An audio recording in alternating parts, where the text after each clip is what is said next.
Hello and welcome to the latest episode of Word on the Snakebite. I'm your host Ross Deacon, and in this podcast we talk all about things venomous animal related, from venom research, venomous animal husbandry, animal conservation, herping, and of course snakebite and snakebite initiatives from all around this world. On this episode, I've joining me as my co-host. Hi, I'm Ed, and before we start I have to do a few formalities. Any views expressed in this episode are the views of the guests and the host, not the facilities or company they work for. Today I am actually by myself, and today I have Sophie joining me from Health Action International. How are you today, Sophie? Hello, Ross. I'm very fine. Thank you very much. Thanks for having me.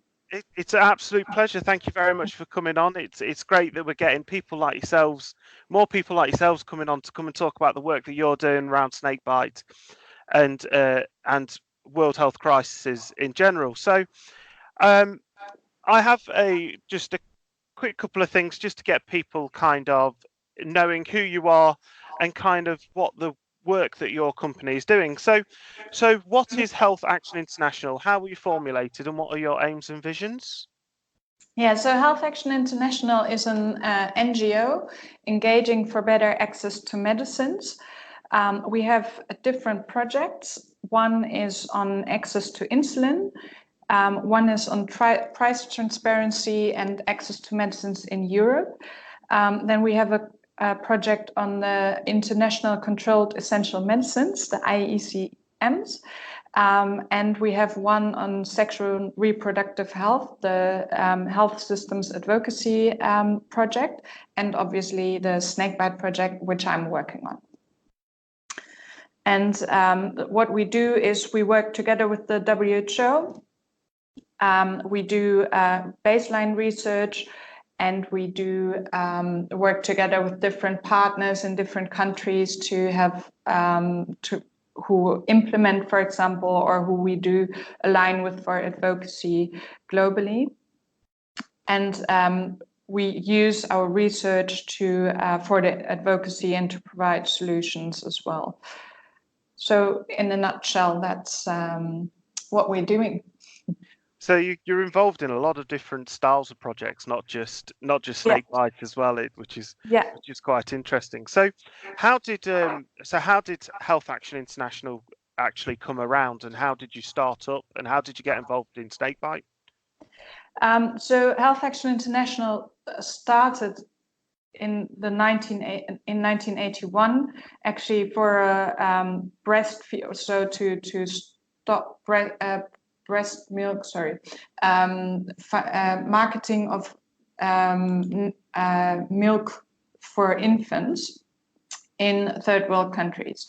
And then more and more it's transformed into an organization which is engaging for better access to medicines. Now that's a long time ago, and now we are working on snakebite since 2016.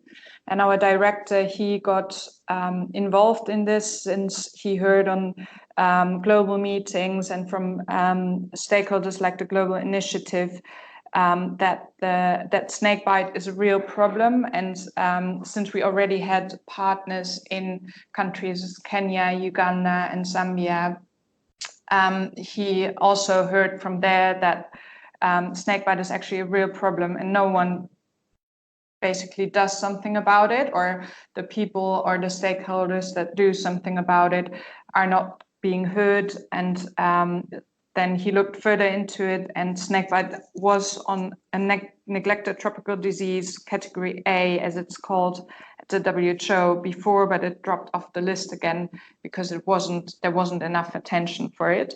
So then he started the project, and now we are two people working on this, Ben Waldman and me. We are now we've raised attention for the issue, and now there's and other stakeholders as well, obviously, and now there's way more attention to it. So with the WHO recently putting quite a lot of funding into this, I assume that you guys have been quite heavily involved in that piece of work and are going to benefit from the WHO reclassifying this as quite a serious issue? Yeah, so I mean, the WHO recognition is very important. It gives guidance to the countries how to solve the problem and what to do, and actually to start doing something about it. And of course, I mean, we do work together with the WHO, and we've supported the WHO with technical expertise and support on it, and we've helped organize events. We've also helped advocate and lobby among the member states of the World Health Organization to raise attention for it and to get the member states on board and to support snakebite first getting a neglected tropical disease category A again, and then to adopt a resolution which was adopted last year in May, and then this year to have a strategy released, like a roadmap how to actually go about solving this issue. And of course, it helps a lot that the WHO supports it now, and there's more attention among the WHO for that issue. Yeah, and I think it's going to make a lot of difference to a lot of different people as well as yourselves. It's obviously it's putting a lot of funding into some of these companies that are looking at different antivenom types, different snakebite treatments and stuff as well. So, on a day-to-day basis, how is Health Action International involved in snakebite? Kind of, what are you guys doing? How are you guys trying to combat this issue? So what we are doing is like our general model. We first do research. So now we are working in Uganda, Zambia, and Kenya. We have in-country projects. We do research around what is the snakebite burden. Are healthcare workers prepared and trained to treat a snakebite? Do people actually go to health facilities? If they go to the health facilities, are commodities such as antivenom and adrenaline available, and are they affordable? And what is the knowledge of the communities around snakes and snake bites, and what is their behavior towards snakes and snake bites as well? And then once we've done that research, we use that to do advocacy and to support the ministries and also the global health community to act and to solve the problem. And one way how we are doing it is we've set up multi-stakeholder groups. Those are groups from which consist of snake experts, snakebite experts, healthcare workers, community representatives, advocacy organizations, conservation stakeholders. It can be organizations, but also individuals. Obviously, the ministries of health, the different departments are part of the groups and the WHO. And they discuss the findings we've got and help to bring it to the right stakeholders at the Ministry of Health to have, for example, a strategy in place and to have healthcare workers training and all those kind of things. And then we also take the messages and bring it to the Ministries of Health and bring it to the global level.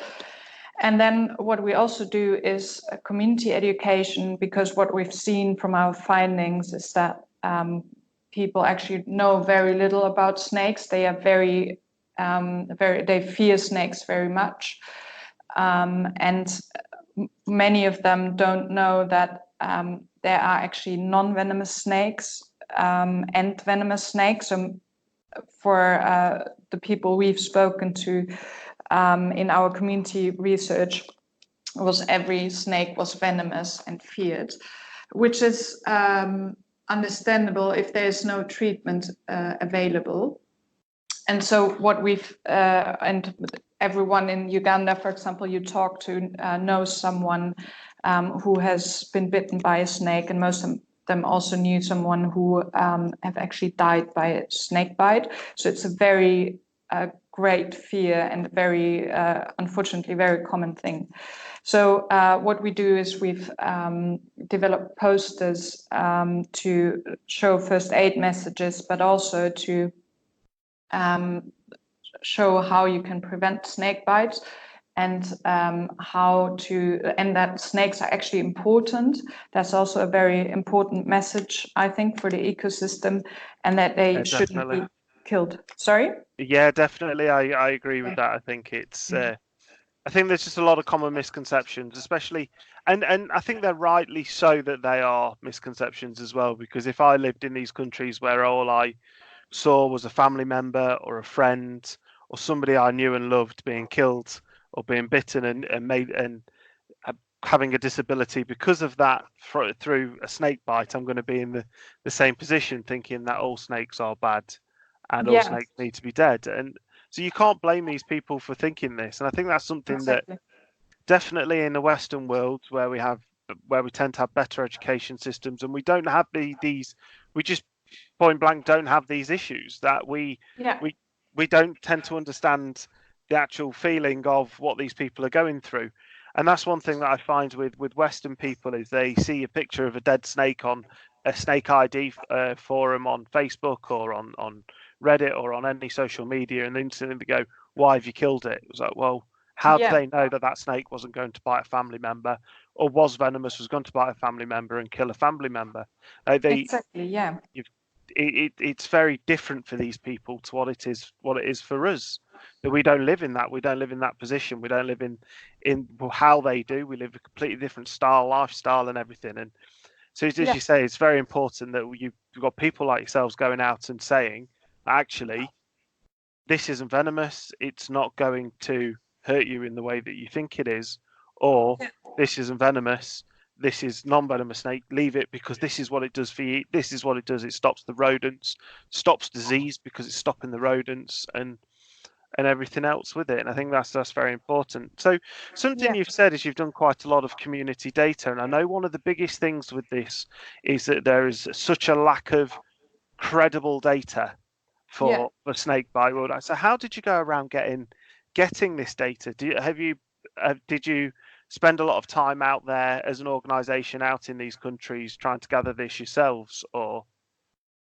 Yeah, so for the community education, it was ourselves and interns actually who we were lucky to have and who could do the community education, the community research. And they've been a few months in Uganda to gather the data in the communities. And in every country we work, we have an in-country partner, and they are either very experienced on doing research and also community research. So our partner in Uganda, HEPS Uganda, they've really helped the interns to go into the communities and have a translator with them and to introduce them, because snakebite is also a very sensitive issue. There are quite some myths about it, as you already also, I think, mentioned. Sometimes there's a taboo around it, and that all helped. And then we also have, like, our partners themselves, they also do research. They've done so far mostly the health facilities research, so the availability of the commodities and also the healthcare worker training and those kind of things. And that resource was probably extremely valuable to you, and you're very lucky that you had people on the ground to do that. I think that's really good. So with that, we couldn't do it without our partners, obviously, because they know best what happens on the ground, and we provide tools and support in the research and so on, but we obviously need our partners. So with this data, how have you taken this data and moved it from just that being data into action plans and kind of what have you actually done with that data? So we use the data to show at the ministries of health, for example, what the actual burden is, because in many countries we've seen that they sometimes don't even know at the Ministry of Health level whether there is a snakebite policy in place. I think that says enough. And I mean, they all know that it's a problem because even people at the Ministry of Health know someone who has been bitten, who died of a snakebite, but how large a scale it is and how the supply chain is in the country of antivenoms and what antivenoms actually are effective and which ones are not, that's all unknown. So we show those data and we urge to act upon it, and we also then provide solutions or recommendations for solutions. So, for example, what we do is show where in the country the snakebite problem is biggest, and whether the antivenoms are available and which ones they, based on evidence, could use best. That show, for example, what healthcare worker training would, how it could help, and those kind of things. So it's really applied research what we do, and it's not like meant for journals to be published. Of course, that's also very important. But what we do is mostly to show the problem in the context and to inform solutions for it. That definitely sounds like it's work that's needed, especially for countries like Uganda that don't have the resources and such forth to be doing this work themselves. So you spoke a lot about one of your partners being in Uganda, and Uganda's actually a country that on this podcast anybody's ever really spoken about. So what is the problem like compared to like Kenya, which we have spoken about on the podcast?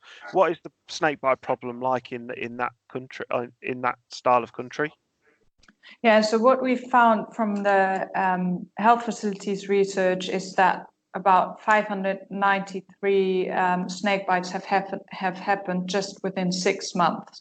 And now that is only what we've seen at the health facilities.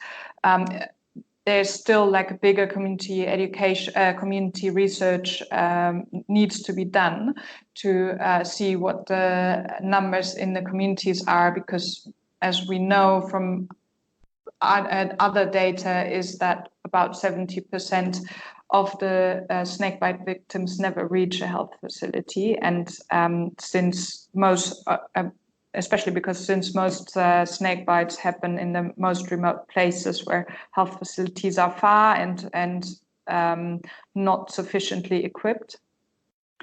And then about 89%, I think, of the healthcare workers have never received any training in how to treat a snake bite. And what we haven't seen it from the research, but what I'm going to tell you now, but what we've heard from the national supply chain is that since 2 years, no antivenom has been ordered by the healthcare workers. Now that is very shocking if there are so many snake bites,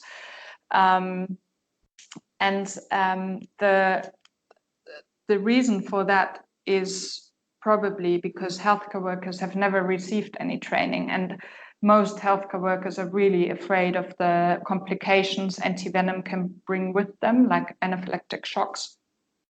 And since they are not trained, they shy away from using antivenoms. And then there also, what we found is in all public health facilities, the antivenom that was available, that was ineffective. So yeah, even if as someone comes to a health facility, they don't have trust in the health facilities because the healthcare workers are not trained, because the effective antivenoms are not available. And even if there is something available, it's not affordable, because often if victims go to a health facility, the antivenom is not available. They have to get it at a private sector facility. And one vial of antivenom can cost up to 385 working days of income. for lowest paid worker in Uganda, which is really, really unaffordable, especially if you think of that for one snake bite you need maybe 4 to 6 vials. So it even would be unaffordable for us. Imagine how it would be for someone bitten there. And then obviously you also need other commodities besides antivenom, which all add up the costs. So that is a very high problem. Then there's also, as I mentioned shortly before, the myths around snake bites.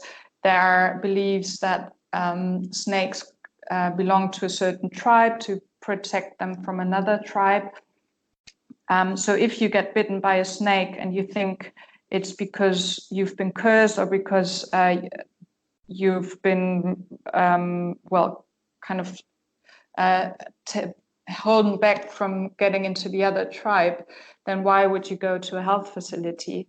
That's not something you would think of that would help in that case. So that's why many people would go to a traditional healer, because of the lack of the proper medicines, but also because of lack of knowledge. I think it's there was a statistic you said there that, as I was just writing some notes, and statistic you said there that I think is quite shocking, which was 80% of health professionals are not trained, especially in a country that has such a high number of snake bites. And this isn't something, I don't think, that's specific to Uganda. I think this is quite a overall thing that actually a lot of countries that have these snake bite issues, their health professionals are just not trained on how to deal with it correctly. Definitely. I think that's quite a scary statistic. Yeah, and then they're not buying antivenom in 2 years is another very scary statistic. Yeah, we were really surprised when we heard that. Sorry, I just need to drink a little bit. Okay. We were really surprised when we heard that and there haven't been any orders for antivenom since 2 years, which also sends a message to the Ministry of Health that it's not needed, whereas it's really, really needed. And the 593 snake bites we found were just in 140 facilities. So because we just do like a sample of facilities where we go to do the research. So the real numbers, even in health facilities, are way higher, and that just within 6 months, which it's really a lot. So I think there's a lot which needs to be done. And as you say, it's the case in all the other countries we've also been to, and the stories we hear from, for example, you've also talked to Francois from Namibia, and we've been in contact with him as well, and we hear that it's also a big issue, obviously. And one other thing which is a problem in Uganda is that there are very little trained snake handlers. So if you see a snake in your house, you're more likely to kill it because there's just no solution for it. There's no one who you could call. There's some out there, but there are no official certificates. It's all very difficult to be a snake handler in Uganda, and there are no official and sufficient trainings for snake handlers. So it's really like a burden from there's so many factors which contribute to this burden. Yeah, definitely, and it's incredible when you hear the data and you hear figures, because I think that's one thing that really kind of, for me, as being part of this podcast, has really, really made me understand that for data to have the data that you have is quite rare in itself. But then the actual figures for the data that we have, that we're actually still very unsure if it is real or what the real figures actually are just astronomical. It's just, exactly. It's absolutely amazing. So you were saying that obviously they're not ordering this antivenom. So are they tending to treat bites systematically in these countries then? Yeah. So nearly all of the health facilities also respond, because we've asked them, how would you treat a snake bite? Nearly all of them would treat them supportively, so symptomatically, with painkillers, with fluids, those kind of treatments. And I think in Uganda it was only 4% who actually had antivenoms available, so that's really, really low. 4%. Yeah. Oh, And that's then scary. That's a very scary low number. Yeah, it definitely is. And I mean, especially in the most remote places, it's it's very difficult to get the right treatment. So yeah, I can't imagine what I would do in that case. But I think it's kind of understandable that people lose trust in the health facilities in that case. I think that's something that we've spoken about in other podcast episodes, and that is the fact that when people go to hospital, it's either they don't get treated correctly, so somebody dies, or they're severely disabled, or they get there too late, so that they can't get the correct treatment anyway, and then that just generates more fear into these people that have been bitten, and they're just like, I don't want to go because I'm going to die, or I don't want to go because last time, say for instance, somebody was bitten by a non-venomous snake, and they went to their their faith healer, and they didn't die because it wasn't a venomous snake, but they don't know the difference. Yeah, so exactly. That just confirms that believe in traditional healers. And of course, traditional healers play very important roles, and on certain issues they certainly do very good work. But for snakebite envenoming, it's very important to go to a health facility. I think it's also very important to involve the traditional healers, because they have such high authority. I think that's what others have said, that one of the main aims is to try and get faith healers to understand the difference between a non-venomous snake bite and a venomous snake bite, to help get people to a medical facility earlier. But then, as you say, if only 4% of those people who are getting there are getting treated by antivenom, the reality of it is they're going to be in for a rough time anyway. So I think that's just an absolutely remarkable low figure. I just can't get my head around why they're not ordering and using antivenom. As you say, if it's expensive and they're having to pay, and it's over a year's worth of wages per vial, they're never going to be able to pay this back. So it's crippling to them as a and then also, I mean, it's not just the commodities they need to pay for, but also the costs to the to get to the health facilities. The people from the communities we talked to, they found that all very high costs, unaffordable costs to even just reach a health facility.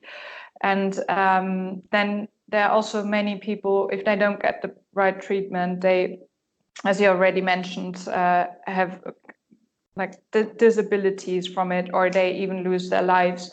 So the income for a whole community might just fall away, just disappear because of that snake bite. So it's really high and unbearable costs for some communities. Yeah, definitely, it's going to make a big difference to them, and that. So with Uganda, what's the differences you're seeing between the other countries that you have data for, between Uganda and, is it Kenya, that another one of the countries that you're working within? Yeah. So basically, more or less, the data are the same for the countries. So in all countries, the healthcare worker training is about 90%, or the healthcare worker training is just about 10 to 12% in all the 3 countries we've done research in. The availability of antivenoms, 4% in Uganda, I think 10% in Zambia, and Kenya is also in between that number. So it's all very low availability of effective treatment. And In all of the public health facilities, we found ineffective antivenoms. And in all the 3 countries as well, the issue is that effective antivenom is not registered, which makes it very hard to get it in the country. And the manufacturer is not reaching out for registration, so that's another issue. And they also don't have the capacity. So there are so many factors which make it really hard for the countries to easily solve it, even though it would be even easily preventable and easily solved. But and for example, in Kenya, there are already quite some snakebite initiatives going on, which is good.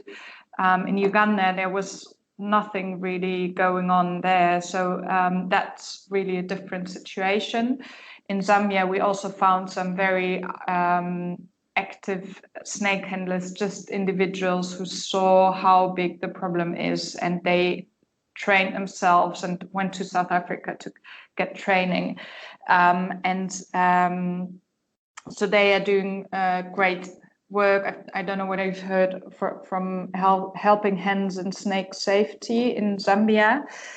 They are great champions for snake bites, and that already helps, of course. But then there needs to be political action. And in Uganda, it's there are just a few individuals who do some snake handling, but for the rest, there wasn't anything happening, basically. So that, I think that's the major issue between Uganda and the other countries. But now, so I just came back this week from a trip to Uganda and Kenya, and in Uganda, there's now commitment at the Ministry of Health to solve that problem, which is really great to see, really good development. We've have a snakebite strategy now drafted, and we had a workshop where people from all kinds of sectors came, so community representatives, snake experts, snake bite experts, healthcare workers, WHO, advocacy organizations, Ministry of Health came together to feed into that strategy, so that really steps are being taken now. And as you asked before about the WHO attention, how that impacts, and that is something which really shows now that the countries feel more comfortable on doing something about snakebite, since they have a bit more guidance now through the WHO strategy. Yeah, that's going to make, I think, as you say, that extra guidance and that extra attention is going to really, hopefully, bring some more support from governments, from ministries, and from other initiatives, and to hopefully kind of help towards coordinating everything as well. Because that's one thing we've noticed while doing this, is that none of the initiatives seem to be talking to each other very well. Yeah. And there's lots of duplicate work in the same country, and they're effectively cancelling each other out because they're not understanding what each other's doing, and they're both doing great pieces of work in the same communities, but they're fighting each other for that piece of work where we could be using those resources in other places. And I think that's hopefully one thing with the WHO now being more heavily involved will help coordinate it a little bit better, that we haven't got all these people working on the same thing in the same place. Yeah, that's actually a very important subject you just mentioned, that there are already people out there, but it's really a problem that everyone works on his or her own, and there's little collaboration, unfortunately. And that's also something we are trying to do, is to have all those amazing initiatives that are doing very important work to work together and to be capacitated to know how to communicate your messages, not just there are quite some initiatives out there who do really good work on providing anti-venom and providing community education, and they really struggle with the policy issues, but they just don't know exactly how to address it effectively to the ministries and on a global level. So that's something we are working on as well. It definitely sounds like you're able to supply these countries and these initiatives with that help that they're needing, which is invaluable. One thing mentioned earlier is about you with your community data was the misunderstanding and the training that you're doing within communities. Can you explain a little bit more about the training that you're doing, and are you going out to these countries and doing this training face to face, or is it more of a you are training people to train people kind of thing? So one thing we did is conferences and symposia where healthcare workers were coming as well, and community representatives were coming, and where we taught about what snakes are in those countries, which ones are venomous, and that there are non-venomous snakes as well, and what to do during when you see a snake, and what to do after a snake bite. And that's more kind of like trainers. So we've seen that, which is really great. Some champions now have evolved from that, and they are training other people again within their country, because it's always more effective and of course way better if someone from their own context tells them what to do than if I'm coming from the Netherlands and telling them how it should be. That's of course not I think the best way to do it. And so we developed the tools, the first aid posters, for example, and they are always being taken to every health facility we go to for the research. And in Kenya, our partner is Biocan Snake Farm. And unfortunately, the head of it, our partner Ryan Taylor, died just 2 months ago. Yeah, I think the work that with you mentioning that we've seemed to, since he's died, we've mentioned him on every single episode. I think Yeah, I think that's such a big loss to everybody, to the work that you guys are definitely. doing, the work that all the initiatives are doing, and Biocan are just doing.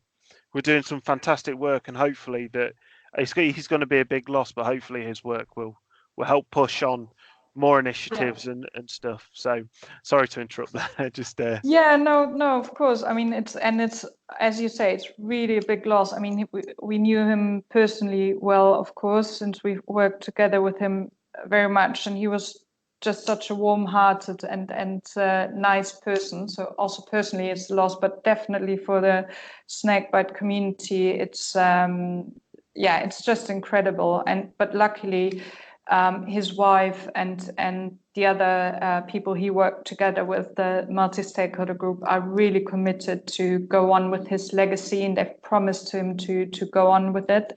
So it's really good to see how strong they are and how determined they are to go on with it. So I'm optimistic that his work will still be taken on.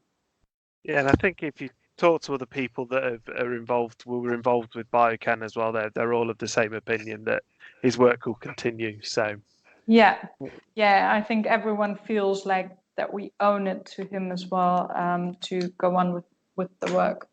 Yeah, and definitely. Yeah, and I mean, have been so many developments in Kenya as well, and it would just be a shame to just drop it now. I think that wouldn't make sense as well. So and I mean, what Biocan does, except for the research, is they also they are trained snake handlers, and if someone calls them to get a snake from the house, they come and they catch the snake, and now they have everyone's attention, of course, and that's when they also do the community education and explain what to do if you see a snake. Of course, they've already called the snake handler, which is a good thing, and then also what to do after a snake bite and how to keep snakes out of your house, those kind of things. Since it can be sometimes tricky if people have heard since generations that snakes are evil and that you should kill them, and you should use a tourniquet after a snake bite, for example, or a black stone, which is often used in all the 3 of the countries where we work in, or other traditional methods. Just saying, no, don't do it, doesn't help, won't convince anyone, of course. So they think they have years and years and years of this experience working, don't they? So it's kind of, you're fighting, as you say, generations upon generations, hundreds upon hundreds of years of these techniques that people have been doing, that they have some, even if it doesn't work, they have a faith that it will work this time. They'll be the lucky one, and changing those perceptions isn't going to be quick or easy. It's going to take a while to do. Exactly. But one thing which helps is if they see someone who actually really knows how to handle a snake. And I've been with Ryan and his team once to a house where they've caught a huge puff adder, and that was really impressive. So everyone immediately has his attention, or he immediately has everyone's attention, and people tend to, at least what I've seen, tend to believe that more if they see, oh, this guy really knows what he's talking about. I think, as you say, that education in the community for people to actually understand that, or if they've got that option to ring a snake handler that will come and remove the snake from the position it is. And as they're doing that, these people can then be talking to them and saying, like, look, you need these snakes around. You've done the right thing by calling me, but we need these snakes around because it's going to make a big difference to your health, other people's health as well, because of the things that rodents and other things that snakes eat around can cause. They cause bigger issues than the snake being there in the first place. It's understanding how a community sees the snake bite, the snake human conflict, and how we can educate around that. And that's such a big challenge. And I've seen some of the artwork and posters that you guys have been involved in through Save the Snakes, through Michael Starkey and Save the Snakes and stuff, and it's some absolutely brilliant work. And we will share some of the if with your permission, we will share obviously some of these posters out on our Facebook page and out on our Instagram for our listeners to see and to hopefully share around, because I think it's a lot of these posters, even if they are different for different countries, the messages are all very similar. They're all very kind of, we're all looking to always trying to do the same type of things and stuff. And I mean, that's great if you share them. I think the more people who can read those messages, the better it is. And one thing which we are really happy to see is that we get a lot of requests for this posters. Sorry. No worries. Sorry to everybody about that. I've just got to. My dogs have just decided that they don't like a noise. Okay. The Ministries of Health in Zambia and in Uganda, they have already adopted those posters. So their logo is on it now, which provides, of course, way more authority to the posters and can increase the reach. And Kenya, the Kenyan Ministry of Health is also looking into adopting the posters. So that's a big win, I think. And helps to get the message spread out more.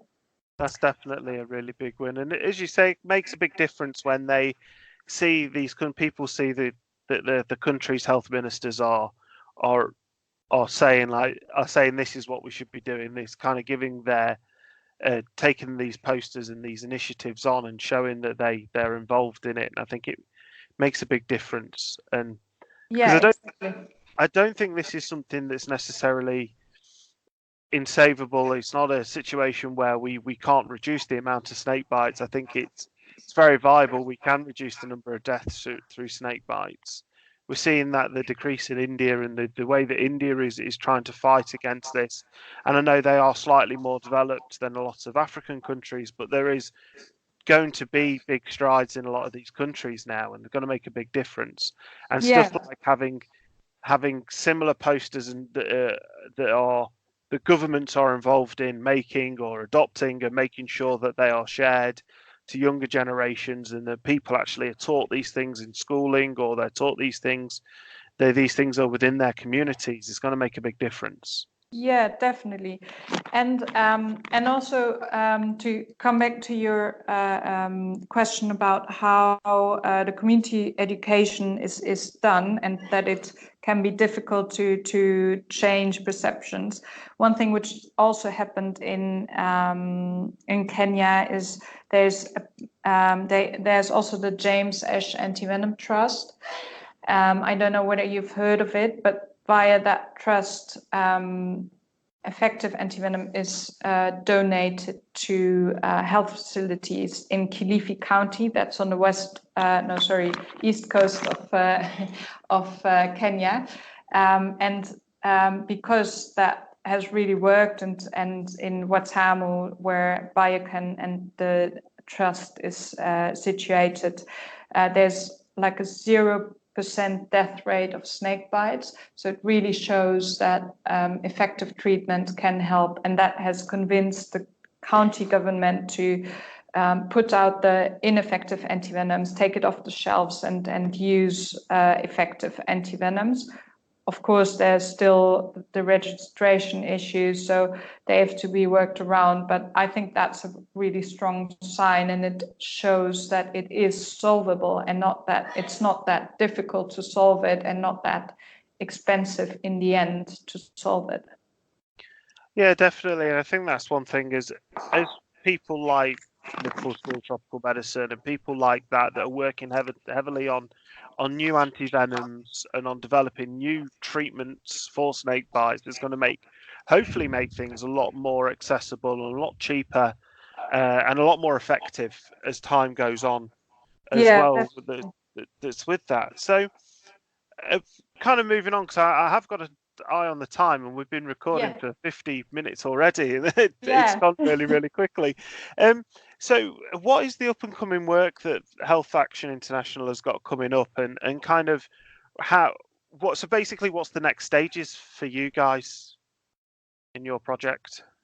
Yeah, so one thing I haven't really told about yet that much, and as you say, time really flies. Actually, I wouldn't have expected that in the beginning.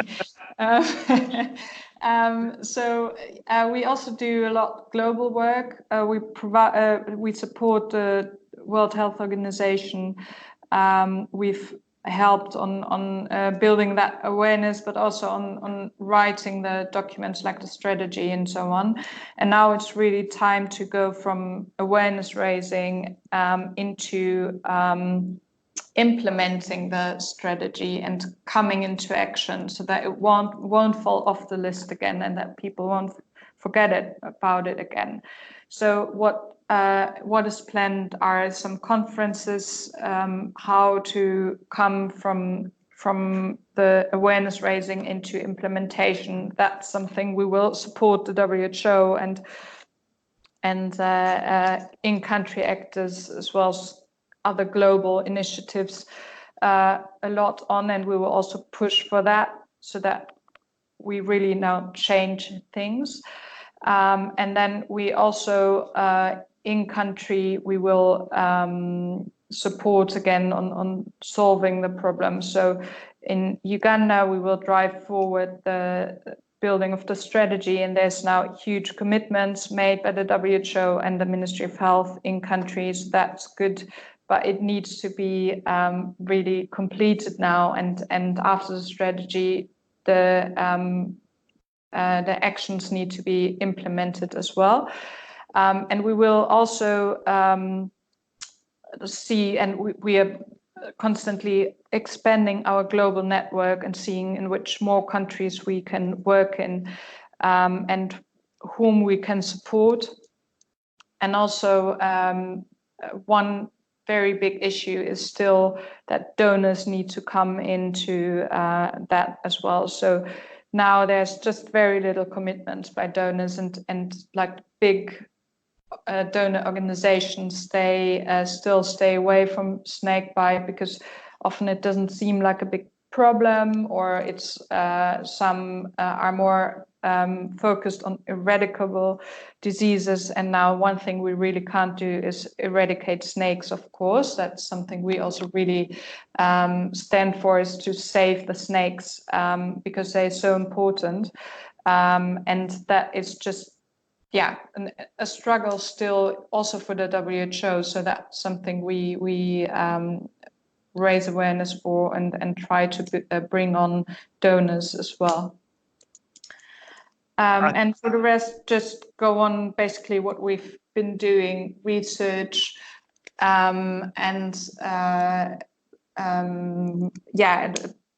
support the WHO in the action. And then there's also, probably you know about that very well, there will be on the 19th of September, the International Snakebite Awareness Day. That's, I think, a good opportunity to keep on raising the awareness. Yes, and hopefully that day is the day that we should be releasing an episode we're due to record the first week in September with quite a special guest, and quite a guest who's rather involved with snakebite. And hopefully, I know it's a shift on our normal release day, but I think it'll match up quite nicely. And obviously, with being a podcast that's so focused on the snakebite initiative, it should be quite a nice thing to do. Yeah, so, that sounds very good. Yeah, hopefully. So just again, keeping an eye on the time. It's been 56 minutes. Don't know how we've done that, how we've gone so quickly. Always this happens every single time. So one final question. So you're saying that you're going into implementing these initiatives. So do you have certain initiatives that you are going to implement first before others, or is it a case of now it's, as you say, trying to find the research, the funding to be able to initiate them all as quickly as possible? So on I think it's several things which need to be done. One thing is really surveillance at the country levels, so we get like more systematic data, not just from us, but from the Ministry of Health itself. I think that's one of the first steps, and also to measure the outcomes of treatments, because right now the healthcare workers don't report any outcomes, and they don't follow up with the snakebite patients. So actually what happens with those patients is unknown. I think that's the first step. Then registering antivenom, which is effective in the countries, and the health workers training. So it's, of course it's big steps, but I think they should be feasible. And at the WHO level, bring in the donors so that the strategy can be implemented. And of course, there are 10 to 12 pilot countries which will be rolled out for the snakebite strategy pilot. And I think that's the next implementation that should be done, or the focus on it. And of course, there are many initiatives on making new antivenoms, and I think they're really important, since antivenom now needs to be snake and region specific, and if there would be like global or monoclonal antivenoms, that's something which would be a big solution, and which don't need cold chain, for example. That's something very necessary, but for now we need solutions that can help the issue as it is now, because those antivenoms will take a few more years, many more years until they are done. Yeah, definitely, it's definitely looks like you've got a definite plan that's going to hopefully make quite a big difference in the regions that you're working within. So if somebody was wanting to get involved with any of these initiatives or anything like that, is there any way that they can get involved with Health Action International or with these initiatives? Yeah, definitely. So we actually have a crowdfunding campaign on global giving. That is one thing, and we always can use more money for example, translating those posters into the local languages, which is really important, I think, and those kind of initiatives. Then we are also active on social media. We are on Twitter at High Medicines. We are on Facebook, Health Action International, High Medicines. On Instagram as well, Health Action International, and on LinkedIn. So many ways to get involved. And we are really looking forward to interacting with as many people as possible. And we also have a website, of course, which is highweb.org. Where you can find more information about our program, but also all the tools we've made, all of our research findings, and about generally the global situation on snake bites and on all other of our other projects, of course, as well. So we will be sharing we will get your information for your Just Giving page as well, and we will make sure that when the episode goes out, we include that in there for you as well, so that any of our listeners, if they want to help you guys out, they'll know somewhere that they can get involved and can do that as well. So perfect.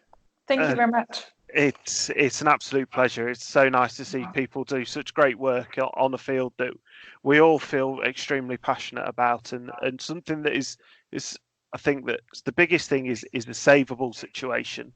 Nobody should be losing their lives from snake bite. Yeah, definitely. And I think there's lots of people doing lots of great work that we need lots of people to hear about and share this information around. So thank you so much for coming on to the episode. I think that's all the questions that I have for today, and I think we've been quite comprehensive, and it's been great to actually hear some proper data and stuff on countries that we've never even touched on before in Uganda and in Zambia and stuff like that, which is great to hear, and it's great to hear that people are working within these countries as well. So thank you so much for joining us today, Sophie, and I think this has been a great episode, and there's a lot of information that people can take away from this, and hopefully get involved, or even if they just share the episode and like. So thank you very much for joining us today. Well, thank you so much as well. It was really a pleasure to talk to you, and I'm looking forward to the other podcasts you're doing as well, or the other episodes. We've got some different guests and different styles of guests coming up as well. Oh, really? Yeah, so so it should be quite an interesting couple of months coming up. So thank you for coming on. It makes such a difference when we get guests like yourselves on that are working so hard on this. But a lot, again, it's just getting people's exposure to what's happening out there in the world, and if one person learns from it or shares it and gets more people to learn from it, I'm happy that it makes my life, it makes the work that goes into all of this better, and it makes it worthwhile. So hopefully people will learn something from this episode. I know I've learned a lot more about things that I didn't know about before. Great. So that's been absolutely great. So I'd just like to thank our guest for joining us. I'd also like to thank our listeners for listening. You can get involved in the podcast on our usual places, on our Instagram page, on our Facebook page. You can even join us on our new Patreon page, where we will have new smaller snippets and live videos of the presenters and some of the guests as well coming up in the future. So I'd just like to thank you all again for listening. I hope you've really enjoyed this as much as I have, and we'll speak to you all again soon.